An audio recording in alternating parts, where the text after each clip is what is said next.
Expression is at the center of individuality, and for the region of Windsor and Essex, the Art Gallery of Windsor serves as a cultural hub of celebration, art, and community belonging.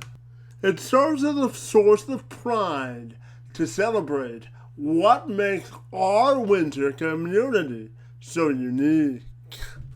And as the gallery gets set to reopen to its members on August the 5th, I was excited to catch up this week with Jennifer Matotek, the new executive director of the Art Gallery of Windsor, who joined me this week to discuss how the gallery is preparing to welcome back its members, the community, and continue with its strong effort to attract new community engagement and excitement about art.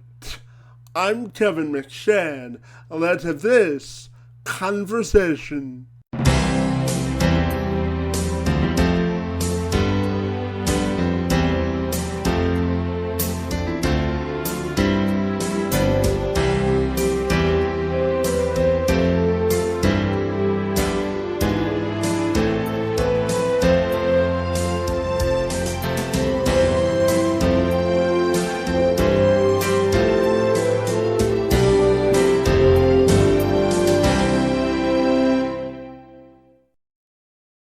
Jennifer, if you're ready, I'll welcome you formally to the program, and I'm excited to learn all about the reopening plans for the Art Gallery of Windsor. Great to see you again, and welcome to the show. Yeah, thank you for having me. Feeling good, feeling fine.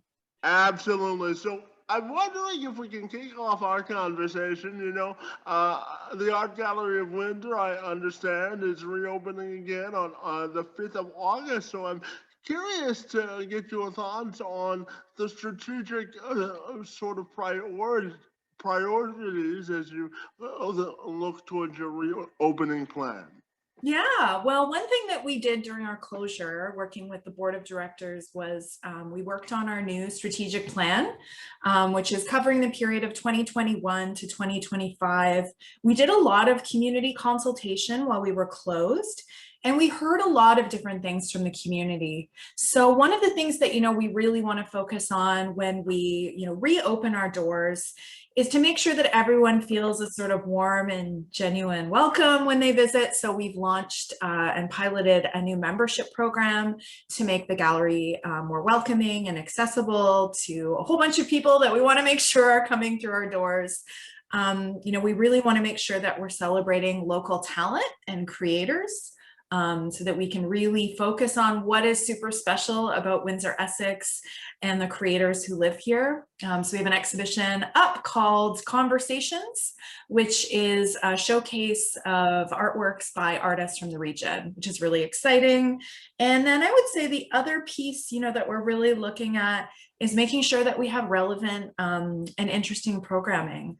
So for example, given the really tragic, awful news coming out about residential schools, I think people are really wanting to continue their journey with truth and reconciliation and what that means. So we have several exhibitions when we reopen that are works and exhibitions by Indigenous artists. And yeah, I think it's something that is going to be really important if you are somebody who is going on a journey of learning more about Indigenous history and people in Canada. There's an exhibition by an artist named Catherine Blackburn, and her whole show is really about the future and the resiliency of Indigenous women. So yeah, it's really just making sure that we have this warm and genuine welcome, that we have programming that is going to be relevant, and that we're really looking at celebrating the creators in our region so that we're really celebrating community. Yeah. Yeah, and celebrating the diversity of Windsor-Essex. I'm sure you've learned in your short time here that we live in a diverse community, huh? Oh, it's fantastic. I mean, I lived in Toronto for 7 years, And that was back, in the mid 2000s. And I thought Toronto was a pretty diverse city. And at that time, it absolutely was. So it's been really wonderful moving to Windsor and seeing how diverse it is as a city as well, and just growing. It's really exciting. Yeah, diversification is always important. Yeah, absolutely. A- Sure. And I tell you, during the pandemic, the Art Gallery of Windsor went through a serious digital pivot as well, as I know. So talk about that and talk about how you're going to embrace a digital programming moving forward. Yeah, absolutely. Well, we wanted to make sure that when we were closed, we were still living our mandate, right? Which is harnessing the power of art, open people's minds and hearts to new ideas and ways of thinking. So that meant that, we wanted to make sure that we were offering digital programs over Zoom that were free throughout the pandemic, that were approachable, even if you aren't a fine artist with like years of art history or making art, that you could drop into one of our workshops, that you could drop into one of our tours and meet up with one of our friendly members of our gallery programming team and just have that kind of like spark. And I think what we've learned through doing this kind of work is how important it is and how you can reach a whole new audience. I think that after the pandemic, we're really committed, and we keep hearing that a lot of our people participating in our programs want these digital programs to continue even after our doors are open. So we're really committed to doing that. And, we recognize that we have to become, a gallery for the 21st century. And that means thinking about, what does it mean to be digital first? So for example, in late summer, early fall, we're going to be launching an augmented reality project in downtown Windsor. I don't want to spoil it too much, but yeah, it's basically going to be like an augmented reality game. You can explore it in downtown Windsor. It's going to be spinning off some of the works that we're going to have, reproductions of our artworks in our collection downtown. So yeah, we're really reframing and thinking about how do we be digital first? How do we use digital as a tool in ways that is going to help us on that journey to become an art gallery for the 21st century? Absolutely. And you and I had the great pleasure of speaking about a week and a half ago, and we talked about re-engagement once the doors to the art gallery is open. So I'm wondering if you could share with our viewers just how important it is and what you've been working on in terms of re-engagement of people once the doors do reopen, and how do you plan on attracting new people in the doors to the art gallery as well? As well, yeah. Well, I think one thing that we learned when we were closed and working on the strategic plan was, it's not just about what's inside our doors, it's also about reaching people where they are. So one thing that, we've done during the closure and that we want to continue sort of doing is making sure we're doing a lot of partnerships with community organizations as a way to be really community driven. So, we've got partnerships in the past and coming up with the Windsor Residents for Young Men, with West. We have this really amazing program that's been successful that we've been running with CMHA called Taking Care with an Art Therapist. That's about art for mental health. So I think making sure that we have, I would say in the digital space, URL, we've cultivated this really friendly, approachable way of welcoming people. And I want to try to make sure that we are keeping that welcome when we transfer that experience to what I would say IRL in real life. So it's really going to be about making sure that we're centering, our mandate, because while we do really want people to come to the building, we also recognize that as a gallery, we need to be where the people are, because that is living our mandate as much as trying to be, a magnet for people to come through the door. And, we learned while we were closed, like digital is powerful per your, previous question. We had over 15,000 people participating in and viewing some of the digital programs that we put out during the pandemic. So I think the combination of just like making sure that the space is welcoming, that we have programming that's like really relevant is going to be really exciting for people. Yeah. 100%. And tell me, I know that for myself, I view art as a great educator of young people. So I'm Mhm. also wondering how you view the art gallery's role in terms of being an educational hub while also allowing people to have fun as well. Yeah, I mean, there's lots of ways that you can kind of get involved and learn at the art gallery, regardless of kind of what age you are. You know, you can get a membership and visit. You could take a virtual tour.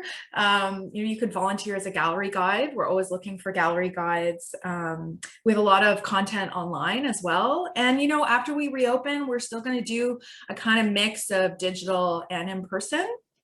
So there's lots of opportunities to kind of engage in different ways. And I think that, everyone has different ideas of what is fun and what is educational. And I think people, come to the arts because they want to grow, right? They want to change. They want to see the world in a different way. People don't go to art galleries so that they can be the same person after they've left that they were when they come in. And I think that transformation is something that, is really, really important. And I mean, it also supports physical and mental health. There's a lot of research coming out that they're doing in Canada, but also internationally, showing that people that engage with art and culture, a recent study Hill Strategies did in Canada, that people that engage are 10 to 15% more likely to report very good or excellent physical and mental health. So it's about fun, and it's about learning, and it's about growth, which in turn is just going to be really supportive for your mental and physical health. And in the UK, there's lots of studies coming out showing that if you engage children in arts and culture really early in their lives, they're more likely to be successful later in life. They're more likely to be able to think in different ways and solve problems and innovate. So I think that the services that the gallery offers and all the different ways that you can engage, it's really going to improve the quality of life for so many people. So I really do hope that people that coming out of the pandemic, especially, we're craving this return to normal, but I think we also want not the same normal, right? I don't know how you feel, Kevin, but do you want things to be exactly the same post-pandemic? I don't know. The great thing about the pandemic is it's had a lot of people reassessing what priorities are, right? So Yes. it allows us to look at life to improve it. So absolutely, when it comes to services and entertainment, so I I can completely agree there. But I know that you're also relatively new to Windsor. So tell me, why did you want this job specifically, and what have you learned most about the community and the art scene as well? Yeah, for sure. Well, I mean, so far, even though it's been a pandemic and things have been probably strange for a lot of people, I've been loving Windsor. I came here April 2020, and it's been hard to meet people, so I've been doing a lot of Zooming. But I grew up in Niagara. I love Southern Ontario. I knew, applying for this job and knowing the art gallery, that, you have this incredible collection, that you're situated, in this lovely building. And, I'm also interested in how Windsor is growing and changing. You mentioned earlier, how diverse the population is, but I'm also excited, about the innovation, the spirit of innovation that you're seeing here, with the automobility. And you saw recently, the Windsor Works economic report. So I feel like the city is really growing and changing. So the idea of me shifting into a space, directing a gallery that is so committed to being, community driven space and an art gallery for the 21st century, all of that was really exciting for me. Before coming here, I spent the last 7 years out in the prairies in Saskatchewan, directing an art gallery there that was extremely community driven. So I really was excited about the idea of taking all of the skills and experience that I learned and had there and moving those over to Windsor and just kind of seeing how it can work the magic here working with community members. Yeah. Yeah, Windsor is a great community hub of support, and I hope you've realized that in your short time here. And when you reach out to people in our community, they're apt to help you out. So I hope you've realized that in your short time here. Oh, totally. Like I would say 90% of the people that I reached out to during the pandemic to sort of meet and build relationships, pretty much everybody's been like, oh yeah, Zoom coffee date, sounds great. So even though it's been a pandemic, I'm really pleased that people have been so open to meeting with me, having a conversation, talking about the gallery, learning about the community. It's been really fantastic. People are really, really welcoming here. Absolutely, and we had a Zoom coffee about a week and a half ago. That was so much fun. It was for real, like one of the highlights of my week, Kevin. You're so fun. Well, I appreciate that, and I'm also wondering your thoughts on the strategic advantage the art gallery has, because it's in a great location in downtown Windsor on the riverfront, right across from an international border, which is kind of a unique advantage to take advantage of, isn't it? Yeah, definitely. We're a member of the downtown cultural districting group with some of the community leaders in arts and culture scene in Windsor. And I mean, I myself live downtown. So I just see huge potential for downtown, especially per, the Windsor Works report, which came out that I previously mentioned. There's just huge potential, especially in the downtown, I feel, to really make it a new, fun, exciting space that's going to attract all kinds of people. And, it would be so cool to make Windsor even more and more of like a festival city. And I think there's a lot of opportunity and potential for the gallery to be playing a role in enlivening the downtown, not just as a building, with doors open, please come in, but also, as I previously mentioned, taking all the assets and amazing stuff that we have to offer and putting it out where people's eyeballs are. Well, I have to tell you, with your energy and enthusiasm for your new job, I'm sure the Art Gallery of Windsor's in great hands. So, well, I hope so. It seems to be going okay so far. I mean, I'm having a good time. People are coming to our stuff. People are reporting, and we do pretty extensive surveying of people that attend our programming, and we're getting great feedback from people who are saying that they're really enjoying what we've been offering while we've been closed, and that's been really inspiring and giving us a lot of juice and thought and excitement over what sorts of things we can be offering in the building when we reopen. Absolutely. And just finally, tell me what people should expect once the doors reopen at the Art Gallery of Windsor, and how can people get involved with the Art Gallery if they're so inclined to do that? Yeah, well, as I mentioned, we have a new membership model. So if you're a youth under 25, if you are a local artist or creator, we're offering pilot 1 year free memberships. So you just have to give us a call or email us and we can arrange that for you. And we also have new levels of membership that are more accessible. So you can, whereas our family memberships, used to be over $100, now things are more at the $50 level because we do recognize that we've been closed and we recognize that people are in different financial circumstances given COVID. So, I would say buying a membership is a great way to get involved. On July 23rd, we're partnering with CMHA. We're doing a great fundraiser called Art and Soul. I would love to see people attending that, however, virtually. As I mentioned too, you could become a gallery guide. We're always looking for people to engage with us as volunteers. You can sign up for a workshop. Eventually in the fall, we'll have some more activities in person at the gallery.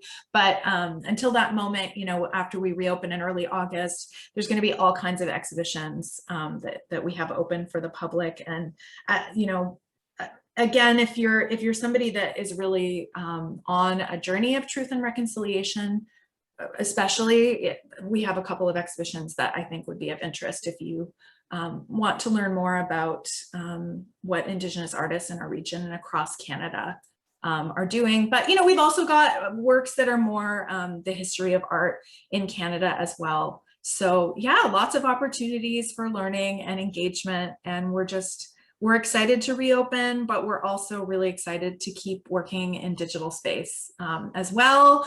And like I said too, I hope that when the augmented reality game project that we're doing downtown launches and our Art Outside project launches, I hope that it becomes a magnet for people to come downtown and have a really interesting digital, artistic, and cultural experience.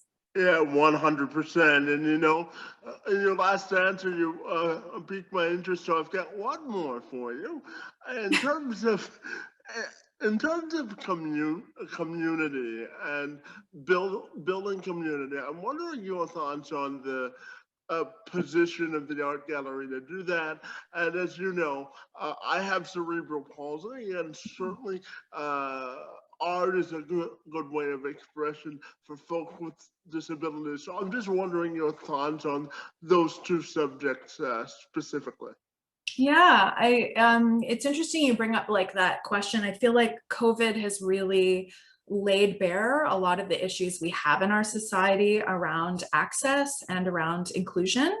So that's something that we're being very aware of and very very deliberate about what our changes in our programming and our visitor welcome and our exhibitions are going to be. So over the next year or two, we're actually going to have a couple of different exhibitions and projects that are specifically focusing and highlighting the work of artists from across North America that have disabilities and looking at what that experience has been, especially in the COVID context. So it'll be we have an exhibition that is looking in early 2022 at the vulnerability of human bodies, especially during the pandemic, and what we've all learned about the fragile nature of the human body, and specifically thinking about artists that were working through the pandemic that have vulnerable bodies to the environment. So there's all kinds of new ideas, ways of thinking, that we want to be embracing and thinking about. You know, we're hoping and planning, for example, to work with CNIB and working on a project, education programs for folks with varying degrees of vision loss. And also thinking about, you know, we talk about visual arts, right, being visual, but that's really exclusionary, really. You know, there's other ways that you can experience and think about and learn about art. So we're really looking forward, for example, working with the CNIB about, you know, how do you show visual art without putting the emphasis on the hierarchy of the visual. So for example, we're having conversations right now, even within our team, around like, okay, can we do an exhibition, you know, called Mouthfeel, where we think about artworks in terms of taste and sensation. So, you know, one good thing about the pandemic has been it gives you the opportunity to think about things in a different way, to pause and try to really be like, okay, what is innovative? What can we do and present and think about and inspire people, you know, to see the world and think about it in new ways? Like, how do we do that with the exhibitions we have to offer? And how do we do that in a way where we're engaging everyone? So I'm glad you asked that question, Kevin, because it is something that we're really, you know, the last year has brought up a lot of questions about equity, and the gallery is growing and learning and changing like everybody else through that process. Absolutely. There's nothing wrong with a little reinvention and learning, right? It's all about knowledge, right? Yeah, it's growing. I mean, I think the same way I mentioned earlier, you know, I don't think people go to art galleries expecting to leave as the same person that they were when they came in. And I would like to think that, you know, similarly, I don't want the gallery to stay the same and be static. You know, I want the gallery to be different and change and grow with every new person that comes in. So it kind of goes both ways, right? Like the gallery as a space, as an institution, I think has as much to listen and learn from the people that visit and from the people that don't visit, as the gallery has the opportunity to help people see the world in new ways. Engagement is powerful, I have to tell you that. Yeah. But Jennifer, I want to really thank you for taking time out of your schedule to take my questions this morning. I want to formally welcome you to Windsor, and I really appreciated our time and our engagement during the time we've gotten to know each other. It's been a lot of fun, and I want to thank you for joining me this morning. It's most appreciated. Yeah, thank you so much, Kevin. You asked such great questions. I really look forward to welcoming you to the gallery. Let me know when you're coming by. Maybe I'll give you a personalized tour. I know that sounds fun. We have to make a date of it. And after the tour, we should go out to lunch, right? Oh my gosh, that would be so fun. I'd love that. Fantastic. Have a great day, and thanks again for your time, okay? Thank you so much, Kevin. Take care.